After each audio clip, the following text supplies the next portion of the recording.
Thank you for watching Voices on Main Street. Forestedge Winery is a berry lover's paradise. See how blueberries, choke cherries, raspberries, and even rhubarb are bottled into award-winning wines.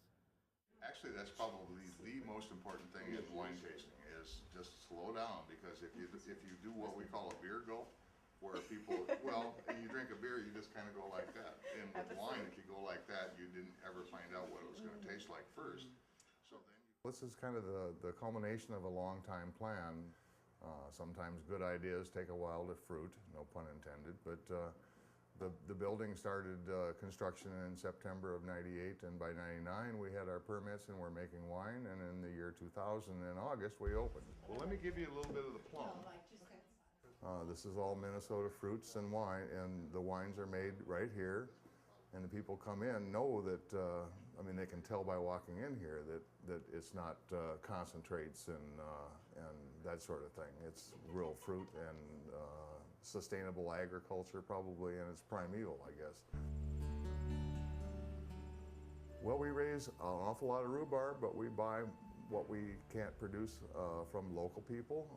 And the local people are everything from teenagers that chop and process it for us and bring it in and we freeze it, to grandmothers.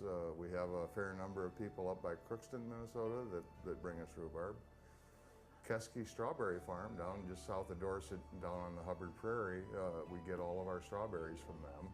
We have a grower down near Monticello in Buffalo that we get all the plums and the apples from. So we belong to Minnesota Grown, which is an organization of small farms that produce local products, and we use the resources of the organization to get our products. We're visiting friends in Longville, Minnesota, and we've seen the brochures and heard from other acquaintances how nice a winery this is, and decided to come over. I think everyone that's had fruit wines before has experienced some pretty sweet, syrupy concoctions. And it was a pleasant surprise to taste these wines and have a little bit of the flavor of the various fruits that the wines have been made from, but actually experience a whole different taste sensation than one might have expected. Oh, it's delicious chocolate. What are we serving with the pork tenderloin? We make 13 varieties. It's actually 9 different fruits that we ferment.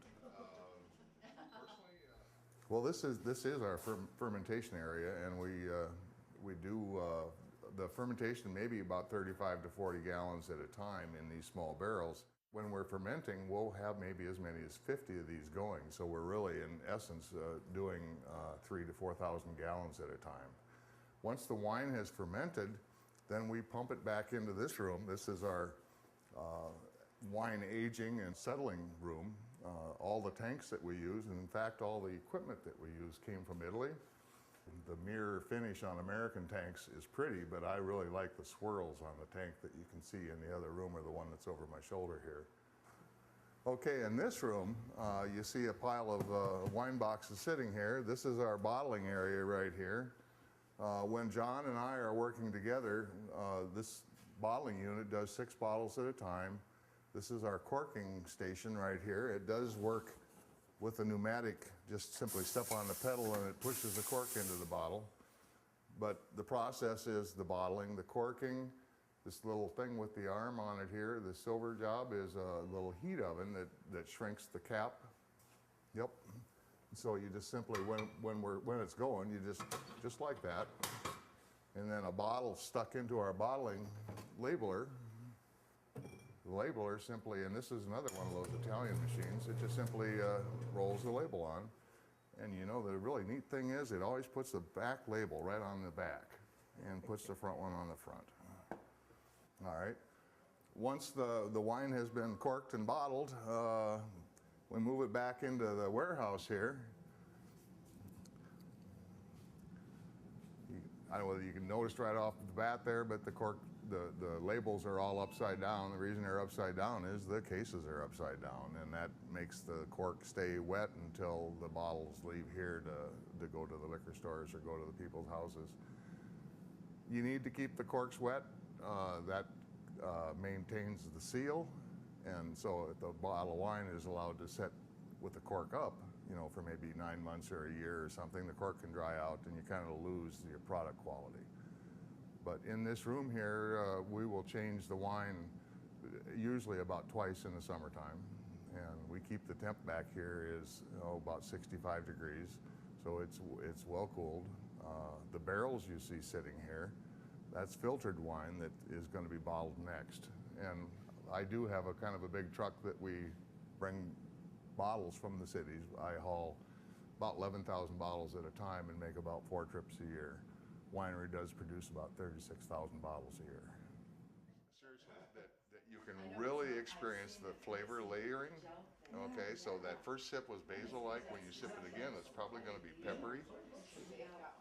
Most of the time, it's real fun for us, and we do try to entertain as well as mentor our customers to teach them that fruit wine doesn't have to be all sugary and sweet. Taste it again, and you'll get kind of maybe a rose hip, maybe woodsy. The tastes are very complicated, actually. The first sip is totally different than one experiences after the second or third sip. And actually, I think they get better the more of it that you sample.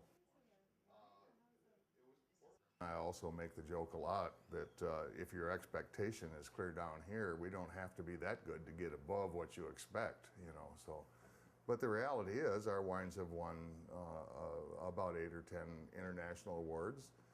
And the rhubarb wine, which is our bestseller, has won Best of Show at the Twin Cities Food and Wine Experience, which hosts wineries from all over the country as well as Minnesota wines. It's kind of interesting, if we were just producing rhubarb, an acre of rhubarb would not generate 1 penny for the state in taxes. But a small business like this one that produces wine, 1 acre of rhubarb turns into about $13,000 in taxes paid to the state for the wine that we sell here. We could buy a wholesale rhubarb, for instance, at about 65 cents a pound for frozen rhubarb, but we pay $1, and I can see the money come by my house here. I can see it in action in the community in a way that I would never ever see if I just sent the money out to Oregon and got frozen rhubarb.